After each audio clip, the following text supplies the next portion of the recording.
time is supposed to heal all wounds. I want to find him. I want to make sure that we know that it's him. But after 70 long years, this one is still an open sore. So to bring the body home is important. And I'm getting old, so I'm getting emotional too, I guess. Don Franklin was just a young boy when he last saw his uncle John Anderson. Okay, that's of me when I'm about 2 with John. He has vague memories of the man in uniform bringing him presents. He still has the letters that arrived almost weekly from overseas.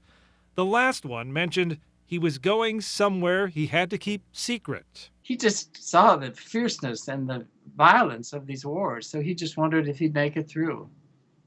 This was D-Day. D-Day, that massive Allied invasion of Normandy, was the beginning of the end for Adolf Hitler's reign of terror. The historic Armada is the greatest ever assembled. And John Anderson of Wilmer, Minnesota, was right in the thick of it. He'd enlisted in the Navy and was trained to be a machinist's mate. He kept the engines running on board LCT-30, a ship that transported tanks and troops. It was nicknamed the Wolverine. On June 6, 1944, it landed on the bloody chaos of Omaha Beach. And the price paid this day for the Allied hold on the beaches of Normandy is not cheap. Among the 1,400 Americans who paid with their lives was John Anderson. A Nazi explosive hit LCT-30, ripping apart the engine room, killing him instantly. We found this video of the crippled ship in an old newsreel. The Anderson family was told John's body had washed out to sea. That was his dad. Then his mom is Anna right next here. His parents passed away with the heartache of never being able to give their only son a proper burial. This marker next to their own graves in Wilmer is all they had. So they wanted to feel he was with them, even though it was just this stone marker. Then, a few years ago, a startling revelation. A research team working on finding missing American service members discovered some old war records. In them was a 1944 report about unidentifiable human remains being found in the boiler room of Anderson's ship. Those remains were placed in an American cemetery in France at gravesite number 14, a comrade in arms known but to God. So it was only recently that we thought, well, maybe there's a chance, to recover his remains. Could this be the final resting place of John Anderson? His family desperately wants to know and believes DNA testing will give them the answer. Pretty clear to me that it was John. Wilmer resident John Lindstrand is a military history buff who's working closely with the family.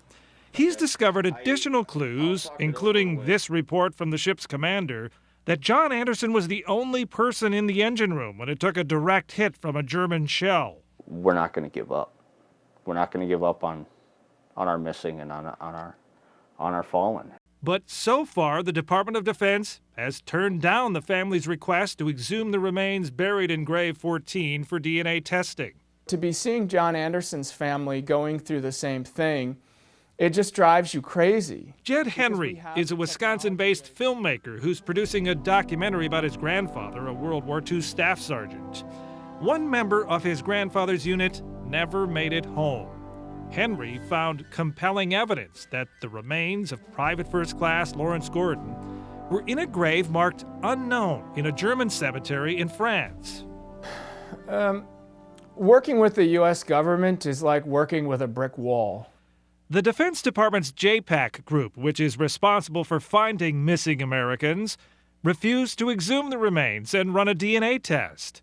But since the grave was in a German cemetery, Henry was able to bypass the Pentagon's red tape. DNA experts from the University of Wisconsin and a French crime lab confirmed the remains do in fact belong to PFC Gordon.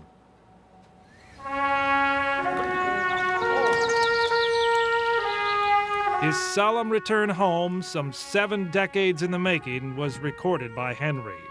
An entourage of men and women in uniform was waiting when the plane arrived in Chicago last June, a deserving tribute to a man who paid the ultimate price for freedom so long ago.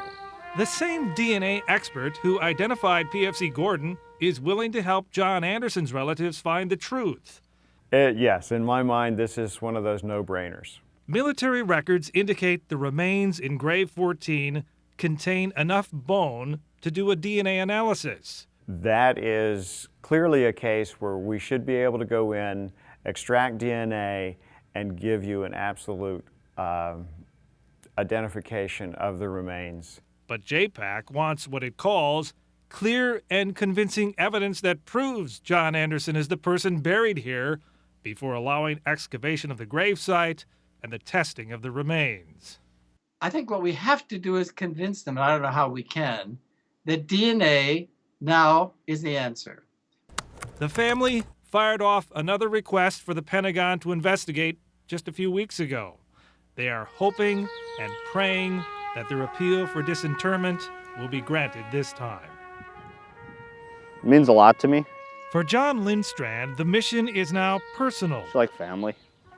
As a parent himself, he understands the immense sorrow that must have weighed on John Anderson's mom and dad. It's what drives him to solve this mystery once and for all. I think it would give them closure, especially now knowing that he had been missing all this time, just to know that he's found. Know their little boy is finally known. A spokesperson for JPAC tells the Fox 9 investigators it will consider the new evidence submitted by the Anderson family. That office is in the midst of a major shakeup. The Defense Department ordered a reorganization after several reports of misconduct and poor management. I'm Fox 9 investigator Jeff Ballion.